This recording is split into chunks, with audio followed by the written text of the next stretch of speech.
Ladies and gentlemen, welcome back to BeamerView. For today's video, we're going to be going over everything you need to know before you set up your BMW's new Digital Key Plus. If this is your first time on this channel, BeamerView, what we do here is teach you everything there is to know about BMW. We go over all the features, the hidden tips and tricks. So do yourself a favor, subscribe to the channel if you want to learn everything there is to know. So I still see so many people making a lot of different mistakes whenever they are using their BMW Digital Key or their phone to operate the vehicle. There are going to be 12 really big things you definitely need to know on how to set it up. But not only once it's set up, there are a couple different rules that you need to follow.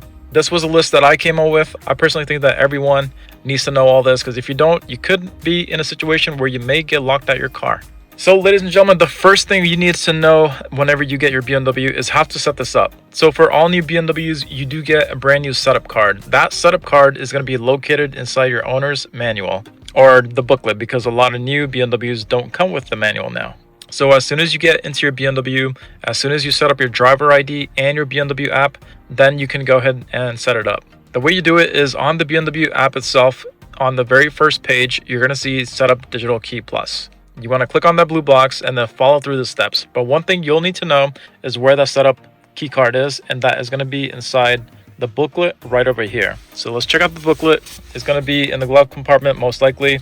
And then if I open this up, you're going to see two cards here, a black one, which we're going to be going over, and then we also see our white setup card right here. You want to go ahead and pull it out. If you don't see the white one here, it may be that you may have a BMW that may not have the setup card yet. You may still be able to set up your Digital Key Plus if you have the two key fobs, which for that, you don't need the key card. If you don't see your key card here, look inside the compartment in the middle. It could be a chance that it may be located here. But if your BMW just came with one key fob, you should have a white key card. But once you're doing the instructional setup in the BMW app, it's going to require you to use this white key card, the setup key card, and then tap it on the back or the top of your phone, and then that will fully link your phone to be a key. Once you're all set with that, again, this do not leave in the vehicle. This can stay at home once you're done setting it up. Your next key card that you're going to need to know about is going to be this BMW service card.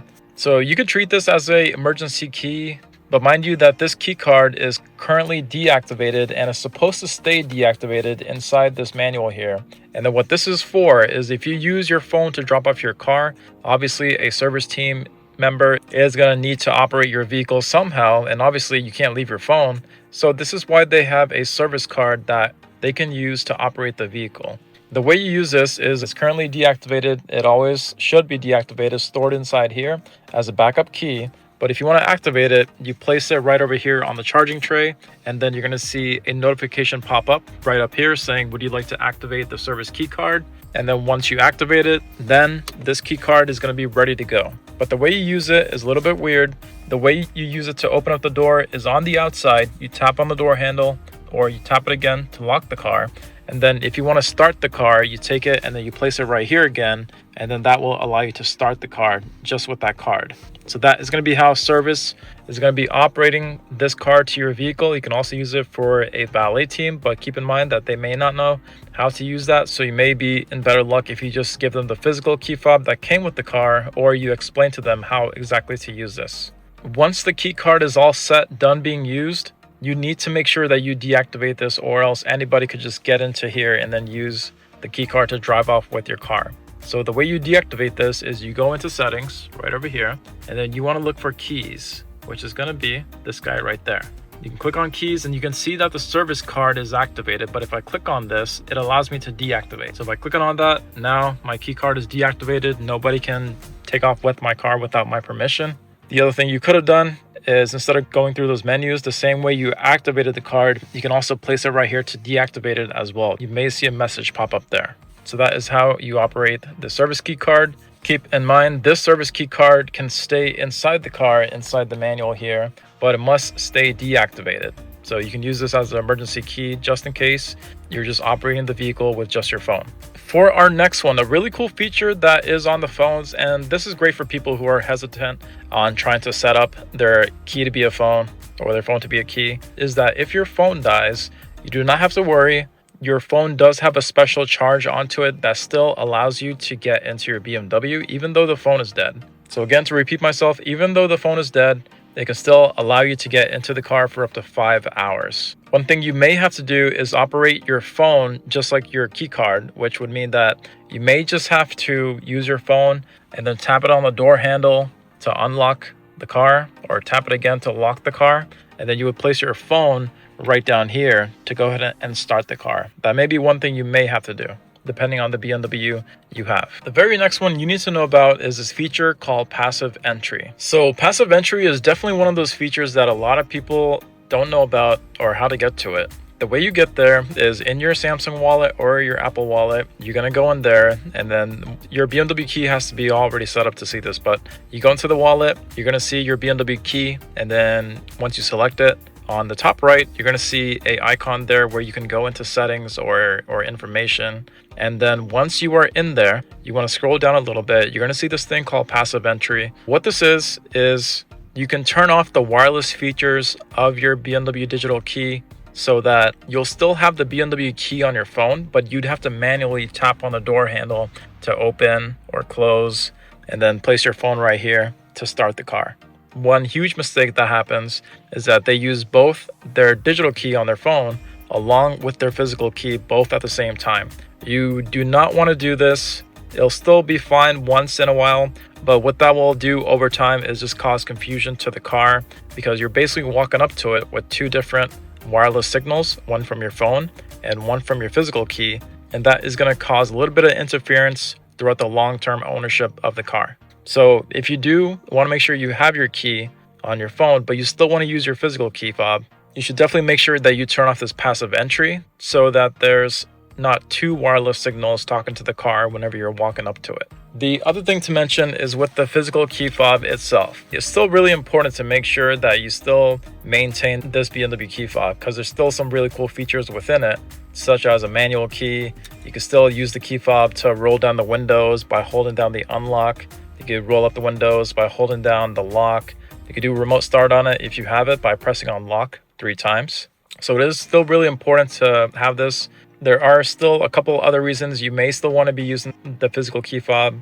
But before we dive into that, I did want to mention we have these really cool BMW compatible key fob covers that are in our online store right down below. We do ship all across the United States. We've sold over 500 of these, and these key fobs are $900 to $1,000, and now you only get one of them. So make sure you put a key fob cover on it just so it's nice and protected, and to make sure that it stays that way.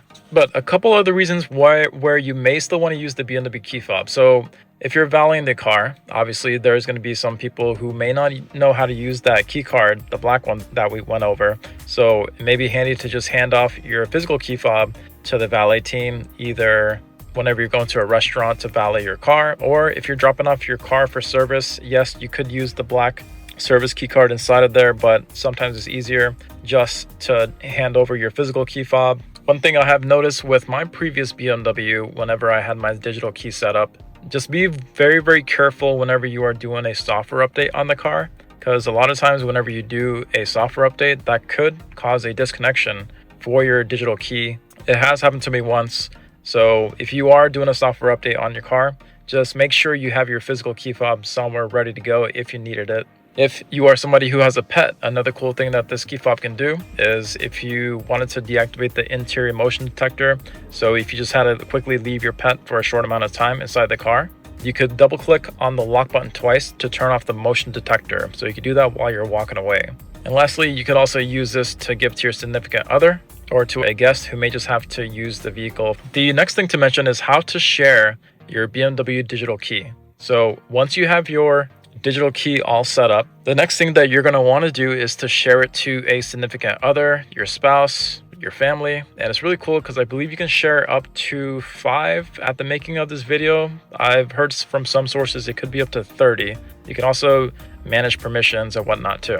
The way you share your BMW digital key to somebody else is going to be through your Apple wallet or your Samsung wallet. So you want to go to there first. The next thing you want to do is you want to look for your BMW key listed in there, and then you can go ahead and click on it, and then on the top right you're going to see a share button that you can click on, and then you can just share it via text message to a family member or a friend. I always do recommend that whoever else is going to be using the BMW Digital Key on their phones for them to also set up the app and their own profile, just so things stay really in sync. Another huge one to note is going to be driver recognition. So if you happen to set up your digital key and you notice that for some reason your phone or your BMW digital key on your phone is not bringing up your driver profile, there is a way to hook that up or rehook it up if you need it to. So to do that, what you want to do is you want to go into settings right over here, and then you want to go into BMW ID. You're going to see profile settings right over here, and then you're going to see driver recognition. So this is iDrive 9, so it may be a little bit different compared to yours. So this is where you could go to set up your BMW Digital Key to be linked to your driver ID, so that whenever you get into the car, your BMW will know that it is you getting into your car with your phone. Very, very important to do if you're seeing that you're getting into the car with your phone and then your ID is not popping up. The next one to mention is going to be in regards to comfort access. So here's a big one.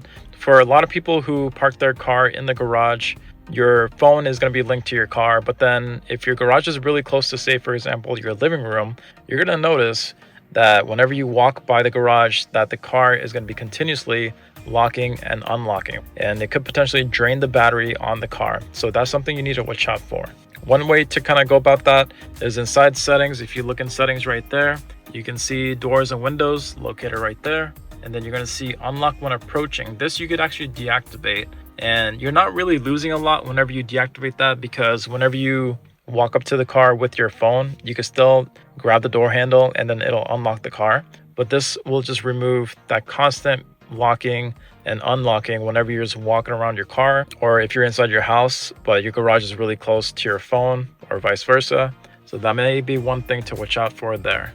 I personally always just deactivate this and leave on lock when walking away. And then the last one is going to be a big mistake that a lot of new owners make, and that one is going to be the use of your watch to be a key. So completely fine to set up your watch if you wanted to, but I have seen some stories where people leave their phone inside their car and then they use their watch as a key as well. So again, you're making the mistake of having two devices trying to lock and unlock your car. It usually leads to pretty bad moments. So you only want to use one key at one time, as mentioned before. So whenever you're setting up your phone to be a key, it's going to prompt you or ask you if you want to set up your watch to be a key as well. Again, less is more here. Keep in mind, if you do have your watch to be a key, if you leave your phone inside and then you walk away with your watch, it will lock the phone inside the car.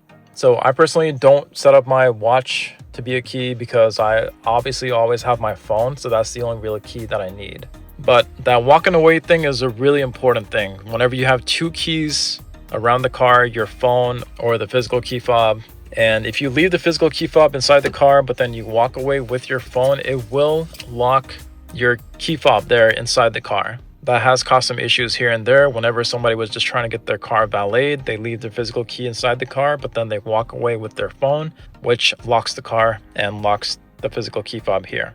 So again, don't forget to check out those key fob covers. They are linked right down below. We're about to sell out for the 6th time, so take advantage of it before we do. These were my 12 tips on how to operate your BMW Digital Key, or the best practices.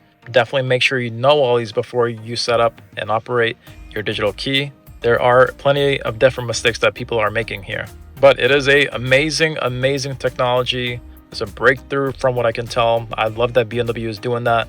If you all had any questions, feel free to write down below. I do my best to get back to everyone. Thank you for watching. I will see you all for the next one.